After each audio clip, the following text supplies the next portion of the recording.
Hi guys, I am Shivam Gupta. Welcome to Moxon India Preparation. So guys, today's video is going to be very important for those who are planning to prepare for NMAT 2024 exam, because in this video I am going to discuss about top 15 extremely important topics for 250 plus in NMAT exam. तो guys ये video काफी important होने वाला है, starting से पूरा देखिएगा। Guys generally मैं आपको बोलता हूँ कि पूरा सिलेबस करना चाहिए, बट ठीक है, एनमैट थोड़ा स्ट्रक्चर्ड एग्जाम है एंड काफी लोग का पिंग आ रहा था रिगार्डिंग दिस, तो मैंने डिसाइड किया वीडियो बनाऊंगा। वीडियो को स्टार्टिंग से अंत पूरा देखना, चैनल सब्सक्राइब करना, इंस्टाग्राम फॉलो करना, बिकॉज हम लोग के चैनल में लगातार content based plus notification based video बनते रहते हैं। चलो गाइस स्टार्ट कर लेते हैं। तो गाइस ये हम लोग कुछ टेलीग्राम व्हाट्सएप एंड फेसबुक के लिंक्स, इनको आप जरूर ज्वाइन करना। इसका लिंक आपको इस वीडियो की कमेंट सेक्शन में मिल जाएगा। प्लस गाइस अगर आप कैट की प्रिपरेशन कर रहे हो तो कैट के 7 साल की पीवाईक्यूज क्वांट्स एंड एलआरटीआई के आपकी प्लेलिस्ट यहाँ पे दिख जाएगी 7 इयर्स की। Apart from that free reading comprehension के लिए आप मुझे व्हाट्सएप कर सकते हो, मैं आपको ब्रॉडकास्ट इसमें ऐड कर दूंगा। तो गाइस देखो, ये 15 टॉपिक्स जो है ना, एनमैट में एक्चुअली क्या होता है, कुछ टॉपिक्स बिल्कुल फिक्स होते हैं, जैसे बाकी नॉन कट एग्जाम्स में कुछ फिक्स नहीं है। स्नैप वगैरह में कोई भरोसा नहीं है, कभी क्या पता एक क्वेश्चन मॉडर्न मैथ्स का है, कभी क्या पता 8 क्वेश्चन आ जाएं। बट एनमैट थोड़ा स्ट्रक्चर्ड एग्जाम है, यहाँ पे कुछ चीजें फिक्स हैं कि पैराजम्बल्स 4-5 आने ही हैं, डेटा सफिशिएंसी 4-5 आना ही है, ठीक है, मॉडर्न मैथ्स से 5 क्वेश्चन आने ही हैं। इस वजह से ये टॉपिक्स आपको गो थ्रू करने हैं। अब गाइस देखो, इसको ऐसे मत लेना कि आपको सिर्फ यही करना है, ये गलती हो जाएगी। आपने प्रिपरेशन कर रखी है ये सभी के लिए, चाहे आपने प्रिपरेशन करी हो चाहे ना करी हो। आप ये मेक श्योर करना कि ये 15 टॉपिक्स आपके अच्छे से मास्टर हुए हैं कि नहीं हुए। बाकी भी करना है आपको, बट ये एक चेकलिस्ट है। जिन लोगों का सिलेबस हो गया है, जिन लोगों की अच्छी प्रिपरेशन है, ठीक है, सभी के लिए मेनली कि आपको ये टॉपिक्स तो मास्टर करके जाना ही है। ठीक है, चलो गाइस स्टार्ट करते हैं। तो गाइस पहला टॉपिक है अर्थमेटिक। अर्थमेटिक को मैंने एक टॉपिक माना है बिकॉज अर्थमेटिक डेफिनेटली इंपॉर्टेंट है। गाइस 36 में से समझ लो 11 से 12 क्वेश्चन आते ही हैं। और अर्थमेटिक के अंदर ये फिक्स नहीं होता है कि परसेंटेज से आएंगे कि प्रॉफिट एंड लॉस से आएंगे। तो अर्थमेटिक गाइस आपको पूरा ही करना होगा। Percentage, profit and loss, ratio proportion, time speed, SI CI, averages, alligation, mixtures, time and work. अब गाइस इसमें आप ये मेक श्योर करो कि हर चैप्टर की ज्यादा से ज्यादा वैरायटी जो क्वेश्चन टाइप्स बन सकते हैं वो अच्छे से करके जाओ। ठीक है, अगर आप रिवीजन कर रहे हो तो 30 क्वेश्चन ईच करके आप प्रैक्टिस कर सकते हो, बट वैरायटी वाले क्वेश्चन। सेकंड है गाइस हम लोग का एपीजीपी। अब अलजेब्रा में गाइस एपीजीपी के आपको क्वेश्चन देख सकते हैं। ठीक है, अर्थमेटिक प्रोग्रेशन, ज्योमेट्रिक प्रोग्रेशन के 2-3 क्वेश्चन भी आ सकते हैं, हो सकता है। फिर guys quadratic questions. Quadratic question से क्वेश्चन भी गाइस आते हैं एग्जाम में, 2 या 3 क्वेश्चन में भी आपको दिख जाए। ठीक है, देन गाइस अलजेब्रा में लॉगरिथम से 2 क्वेश्चन देखे गए हैं। तो क्वाड्रेटिक क्वेश्चन है फ्रैंकली फर्स्ट प्रायोरिटी में आपको ये 3 टॉपिक्स ही करने में। ठीक है, बाकी टॉपिक्स अगर टाइम मिलता है डेफिनेटली बाद में करना ही पड़ेगा आपको, बट ये 3 टॉपिक्स हमने इंक्लूड किए हैं बिकॉज फ्रिक्वेंटली क्वेश्चन से आते हैं। फिर गाइस मॉडर्न मैथ्स में अगर आए तो परम्यूटेशन कॉम्बिनेशन बहुत इंपॉर्टेंट है। परम्यूटेशन कॉम्बिनेशन प्रोबेबिलिटी मिला के एज हाई एज 11 क्वेश्चन भी आ चुके हैं एक स्टूडेंट के स्लॉट में।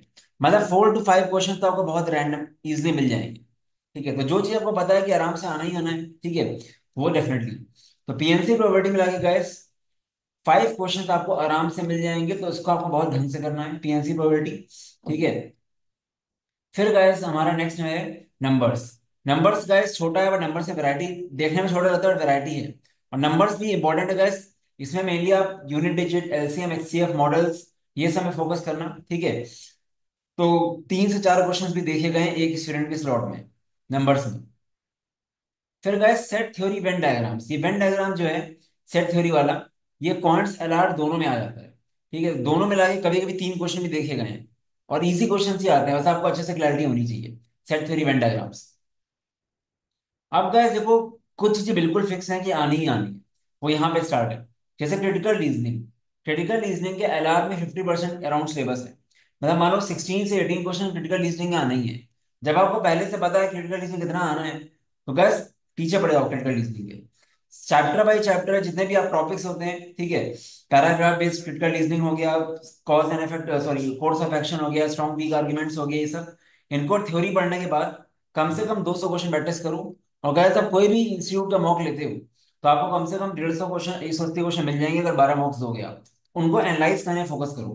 क्रिटिकल रीजनिंग में कभी भी आप टेस्ट दो तो मार्क्स के पीछे मत भागो गाइस, क्योंकि 10 में से अगर 9 टेस्ट में मार्क्स आ भी गए तो भी यू नेवर नो कि नेक्स्ट टेस्ट में क्या होने वाला है। तो टेस्ट भी अगर आप दे रहे हो, टेस्ट देने के बाद आपका मेन काम शुरू होना चाहिए, एनालाइज करो, सीखो। जितना ज्यादा आप सीखोगे उतना आपका वहां में अच्छा होगा। और मेरे अकॉर्डिंग अगर आप 60% एक्यूरेसी कर लेते हो तो बहुत अच्छा स्कोर आ जाएगा आपका एलआर में। लोगों का 90 प्लस क्रॉस कर जाता है आराम से। ठीक है, क्वांट्स में आना मुश्किल हो जाता है लोगों का, उनकी स्केलिंग ऐसी रहती है, बट एलआर में लोगों का 95 तक आ जाता है। ठीक है, फिर गए इनपुट आउटपुट। इनपुट आउटपुट का ऐसा है कि डेफिनेटली इंपॉर्टेंट है बट अनसैचुरेटेड टाइप का है। मतलब इनपुट आउटपुट का आइडिया आपको होना चाहिए। ठीक है, मॉक्स वगैरह एनालाइज करोगे वहां सीखोगे। कभी कभी एक या दो सेट आ जाते हैं, एक सेट तो आएगा ही आएगा, दो सेट भी आ जाते हैं, क्योंकि इसमें कभी मैक्सिमम केस में दो सेट आए हुए हैं और एक सेट फिक्स आना है, मतलब चार क्वेश्चन फिक्स आना है, इसलिए मैंने इसको यहाँ पे लिया हुआ है। बट वैसे प्रैक्टिस की बात करें तो ऐसे टॉपिक्स में कोई लिमिट नहीं है प्रैक्टिस की, मतलब स्टिल अगर हर एक मॉक में आपको मतलब 12 मॉक्स में अगर 15 सेट दिख रहे हैं तो 15 सेट तो प्रैक्टिस हो ही जाएंगे। बाकी थोड़ा बहुत आप स्टडी मटेरियल से प्रैक्टिस करो। ठीक है, फिर गाइस डेटा सफिशिएंसी, अब ये बहुत इंपॉर्टेंट चीज है। डीएस हर हाल में चार क्वेश्चन दिखना ही नहीं दिखना है, तो डीएस में आपकी एक्यूरेसी 100% होनी चाहिए। डीएस को अगर ढंग से करना है तो मेरे बनाए हुए 3 वीडियोस हैं यूट्यूब पे डीएस के। डीएस मॉकज़ून डाल देना, डेटा सफिशिएंसी मॉकज़ून आपको दिख जाएंगे। वो तीनों वीडियोस से आपके पूरे रूल्स क्लियर हो जाएंगे, क्योंकि मेन यहाँ पे इशू रूल्स का ही आता है। लोगों को रूल्स क्लियर नहीं होते। उसके बाद क्वांट्स की अच्छी नॉलेज होनी चाहिए। ठीक है, तो गाइस 50 क्वेश्चन डीएस की प्रैक्टिस अगर कर लोगे रूल्स के बाद, आराम से आपका डीएस से फुल मार्क्स आ जाएगा। तो गाइस ये किसी भी हाल में एडमेंट में गलत नहीं होना चाहिए। ठीक है, क्योंकि आपको पहले से पता है कि चार क्वेश्चन आने हैं, तो जितना हो सकता है करो उसके लिए। पैरा जंबल्स गैस पता है हर हाल में चार क्वेश्चन आने हैं, ऑप्शन भी मिलने वाले हैं। तो गैस जब पता है कोई चीज तो क्यों 50 या 100 क्वेश्चन कर लो प्रैक्टिस। तो मैं अपने टाइम में जब पढ़ता था वैसे ही पढ़ता था। ठीक है, मुझे कोई चीज पता है कि ऐसा होना है तो डेफिनेटली होना है वो, इस प्रैक्टिस करो उसको। देन गाइस वोकैबुलरी, अब गाइस वोकैबुलरी इसलिए इंपॉर्टेंट है कि fill in the blanks vocab based आते हैं, प्लस जो एनालॉजीज होता है ना, एनमैट में जो एनालॉजी आता है प्योर वोकैब बेस्ड आता है। उसके लिए आपको अच्छी वोकैब आनी चाहिए। अगर आपकी वोकैबुलरी अच्छी है, क्योंकि वर्ड मीनिंग्स का रिलेशन होता है, सिनोनिम्स एंटोनिम्स का रिलेशन होता है, तो vocabulary plays a very important role. अगर आपने कहीं कोचिंग नहीं ज्वाइन करी है सपोज करो, तो उस केस में आप world power made easy red वाली बुक होती है, उसके लास्ट में A to Z वर्ड्स हैं, वो आप पढ़ सकते हो अच्छे से। बट आपने कहा कहीं कोचिंग ले रखी है तो वहां पे स्टडी मटेरियल जो दिया गया वो पढ़ो। बाकी मॉकजोन के स्टूडेंट्स, आपका पूरा फोकस सिर्फ 1000 वोकेबलरी वर्ड्स में करना है। उस 3-4 साल से उसी से ही हम लोग का क्वेश्चन आ रहा है। ठीक है, 1000 मोस्ट इंपॉर्टेंट वर्ड्स में एक्सट्रीमली इंपॉर्टेंट जिसमें लिखा है वो, तो वो आपको पूरा अच्छे से करना है, कम से कम एग्जाम से पहले 3-4 बार। सब्जेक्ट वर्ब एग्रीमेंट, और सब्जेक्ट एलिमेंट क्यों इंपॉर्टेंट है guys? क्योंकि यहाँ पे ग्रामर का पूरा पार्ट है, एरर स्पॉटिंग वगैरह, सेंटेंस करेक्शन, इसके 15-16 रूल्स होते हैं, सारे रूल्स अच्छे से पढ़ो। प्लस एटलीस्ट 100 क्वेश्चन ग्रामर की प्रैक्टिस करो, एरर स्पॉटिंग सेंटेंस करेक्शन वाले, तो गैस आपका अच्छा हो जाएगा। एंड गैस 15 लास्ट है प्रपोजिशंस। प्रपोजिशन से भी क्वेश्चन अच्छे आ जाते हैं, इसके रूल्स प्लस 30, 40, 50 जितने क्वेश्चन कर पाओ कर लो। तो गैस अगेन ये 15 टॉपिक्स तो इंपॉर्टेंट नहीं है, बट ऐसा बिल्कुल नहीं कि यही टॉपिक्स आपको करने हैं। ठीक है, तो इसको ये मत सोचना कि आप सबको छोड़ के यही में लग गए। पहले इनको अच्छे से कर सकते हो, या ये स्ट्रैटेजी बना सकते हो कि अगर आज स्टार्ट कर रहे हैं तो पहले इन टॉपिक से फोकस करो, फिर बाकी करने हैं। क्योंकि गैस कोई देखो कुछ चीजें बिल्कुल फिक्स है बट कुछ चीजें में भरोसा नहीं है। जैसे मैं मानता हूँ कि कुछ चीजें बिल्कुल फिक्स है, क्रिटिकल रीजनिंग के 18 क्वेश्चन आने ही है। ठीक है, इनपुट आउटपुट का एक सेट आना ही है। इसके बाद आपका डेटा से 4 क्वेश्चन आने हैं, पैराजंबल से आपके 4 क्वेश्चन आने हैं। ठीक है, ये सब चीजें फिक्स हैं, कुछ चीजें फिक्स हैं, बट अब यहाँ पे नहीं बोल सकते ना कि एबीजीपी क्वाड्रेटिक लॉगरिथम से ही क्वेश्चन आए। ठीक है, क्या पता आपका उससे आ जाए लीनियर इक्वेशन, सिंपल इक्वेशन से। बट जनरली ओवरऑल अगर वो पूछे तो ये 15 टॉपिक्स मेरे अकॉर्डिंग है जिससे फ्रेंकली क्वेश्चन आते हैं, रैंडमली मतलब, ठीक है, फ्रिक्वेंटली। तो गैस ये चीज है। बाकी एक प्रॉपर स्ट्रक्चर्ड वे में प्रिपरेशन करना है गैस, तो अभी भी टाइम है। कोई अगर स्ट्रक्चर्ड वे में प्रिपरेशन करेगा, अभी भी अगर वो 50 डेज देता है, ठीक है, तो आराम से उसका निकल जाएगा। देखिए चेक आउट अवर नेट का स्नैप का क्रैश कोर्स, हम लोग का क्रैश कोर्स काफी डिटेल्ड है, सारी वैरायटी सारे क्वेश्चन टाइप सब कुछ कवर्ड है यहाँ पे। काफी लोग ये बात डाइजेस्ट नहीं कर पाते हैं, काफी लोग सोचते हैं अभी पढ़ेंगे तो नहीं हो पाएगा। गैस ये चीज कैट के लिए है कि कैट के लिए अभी करोगे तो डेफिनेटली टॉप 20 में नहीं मिल पाएगा। ठीक है, बट एनमेट समय कोई अगर अभी भी स्टार्ट करता है ना, 100% चांस है उसको एनएमआईएमएस एसआईएम जाने का। इसका रीजन क्या है? एक्चुअली में आप क्या पढ़ रहे हो मैटर वही करता है। ठीक है, गैस ये मैटर करता ही नहीं कि आप कितने घंटे दे रहे हो, कितना टाइम दे रहे थे, आप एक साल से पढ़ रहे हो। मैटर करता है कंटेंट कितना है। कि काफी लोग अभी भी 10 घंटे पढ़ते हैं बट बहुत रैंडम में पढ़ रहे हैं, रैंडम कोई वीडियोस देख रहे हैं, उससे कुछ नहीं होगा। क्योंकि देखो कंटेंट बहुत ज्यादा होना भी कंफ्यूजिंग है। और ये क्रैश कोर्स जो है इसका कोई, ये बिल्कुल सेम है कंटेंट वाइज कंप्लीट कोर्स की तरह, कोई डिफरेंस नहीं है इसमें। बस आपको क्या करना है, हमारा किसी भी वीडियो फॉर्म में जो भी कंटेंट मिलेगा उसको छोड़ना नहीं किसी भी हाल में। प्रैक्टिस शीट ऑपरेटिव सब कुछ मिलेगा, बट पूरा फोकस कहाँ रखना है, हमारा कराया वो हर एक क्वेश्चन आपकी आंखों के सामने से जाना है किसी भी हाल में। अगर वो करने को तैयार हो तो हर निकल जाएगा। हर साल अक्टूबर में सितंबर अक्टूबर मिड तक लोग लेते हैं कोर्स, निकलता है एग्जाम। और इस बार तो 95 5 नवंबर के बाद हो रहा है। ठीक है, तो अभी तक गाइस सीरियस नहीं हुए तो लास्ट ऑप्शन है, हार्डली 3 सीटें रह गई हैं, इसके बाद शायद उनका कोर्स फिर नहीं होगा, इसलिए कर सकते हो।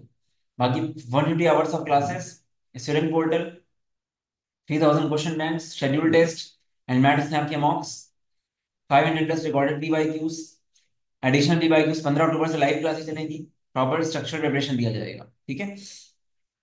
तो गाइस अगर आपको अलग से लेना है स्नैप का या एनमैट का तो आप ले सकते हो।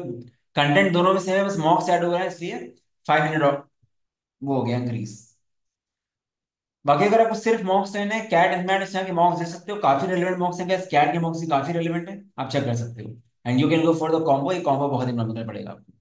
Cat NMAT SNAP 39 mocks only at 2499। बाकी इन केस हम लोग का आज ही से बैच स्टार्ट हो रहा है, SRCC, CMAT, CET, CUT का। 4 अक्टूबर से फाइनली ओरिएंटेशन इसका हो गया है, आज फर्स्ट क्लास है परसेंटेजेस। तो कोई अगर ये एग्जाम देने वाला है तो डेफिनेटली वो स्टार्ट कर सकता है। किसी का अगर कैट में उतना अच्छा नहीं हो पा रहा है सबको मल्टीपल एग्जाम पे फोकस करना चाहिए। बाकी गैस रिव्यूज हैं, आप चेक कर सकते हो। तो गैस ये रिलेशन होता है कि कैट में अगर नहीं हो रहा है तो आप स्विच कर दो अपने आप को, क्योंकि end goal should be top 25, not only IIMs, ठीक है। तो गैस ये results and reviews you can check out.